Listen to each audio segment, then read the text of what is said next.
আমার পিতার দেওয়াদি মহাদেব কিন্তু আমার ছেলেকে গুণ দিয়েছি আমার ছেলেকে ভালো করে পরিষ্কার করে নিজের বাড়ি ফিরে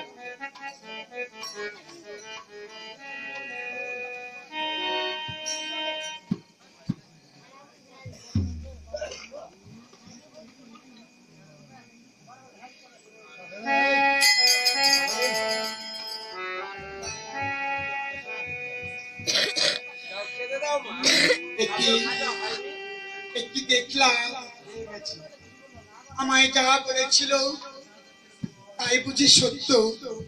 আমায় দৈববাণী হয়ে বলল দেখতে পাবি কিছু দূর গিয়ে নেতা নামে কাপড় কাটবে, সেইখানে তার দুটি চরণ ধরে বলবি সেইখান থেকে স্বর্গের পথ দেখবি। তবে মনে হয় এই মায়ের কাছে আমার স্বামীর কোন পথ পাওয়া যাবে। তবে দেখি মায়ের দুই চরণ ধরে বলি মা আমার স্বামীকে বাঁচিয়ে দেয় কিনা। আমি বলি মা মাগো মা।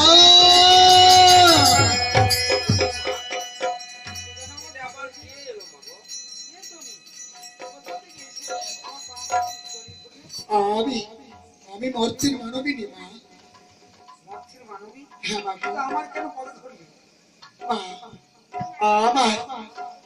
আমার স্বামী মারা গেছে, তাই তো আমি তোমাদের কাছে এসেছি মা।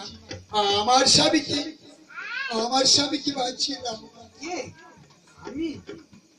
আমি তোমার স্বামীকে বাঁচিয়ে দেবো মাগো। আমি তো এই মাত্র দেখলাম, জানি না এটা তোমার কি হয়। হয়তো বলছিল মা মা করে তোমার কাছে খাবার খেতে, তুমি এই গঙ্গার জল নিয়ে জানি না এমন কি দিলে চলে গেল বলে শুয়ে পড়লো। পুনরায় দেখলাম এই সাগরের জল স্পর্শ করে তার অঙ্গে দিলে আবার মা মা বলে তোমার কাছে খেতে চাইলো। মনে হয় তুমি আমার স্বামীকে বাঁচাতে পারবে।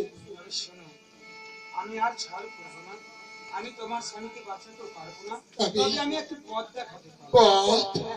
এমন কি পথ মা বলো? নিয়ে যাবো তোমায় এই ছেলেবাদী মহাদেব, যিনি কাছে গেলে তোমার স্বামী কি বললে মা? তুমি ৩৩ কোটি দেবতা সকলের বস্ত্র প্রক্ষালন করো তাই না মা?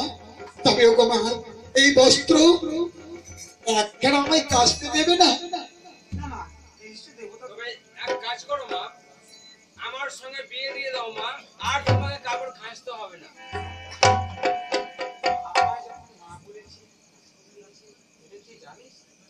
তবে কি মা?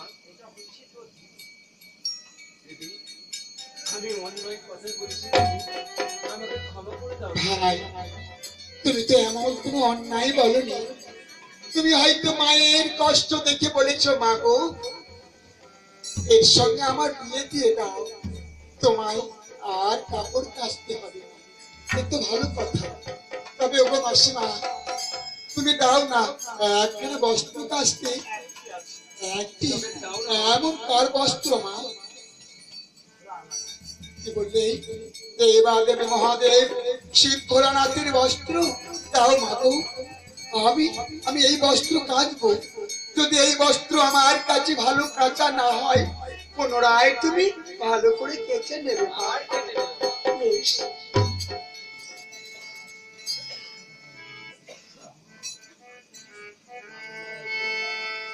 ওই আমি বেহুলা সুন্দরী কাপড় কাচতে জানি কাপড় কাচি মনের মতো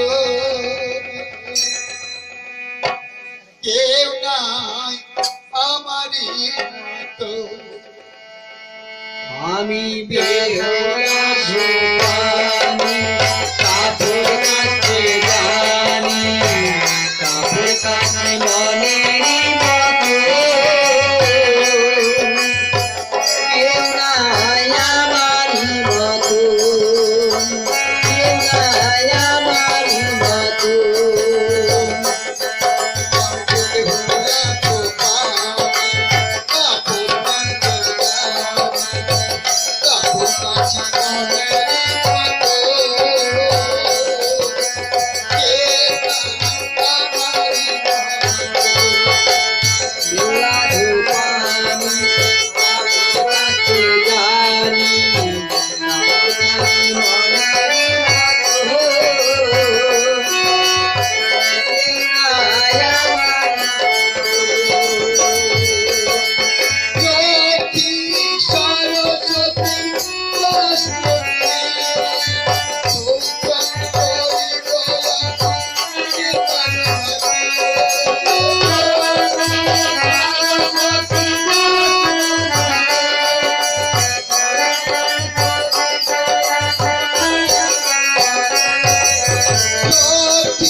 বেহুলা সুপানি কাপড় কাচতে জানি কাপড় কাচতে মনেরই মতো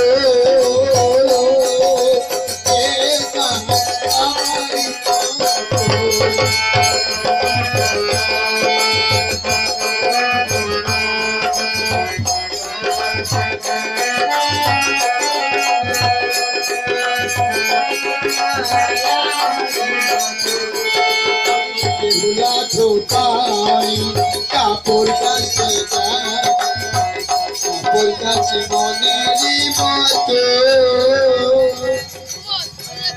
কেউ না আমারই মতো। দেখো মা আমার বস্ত্র কাঁচা হয়েছে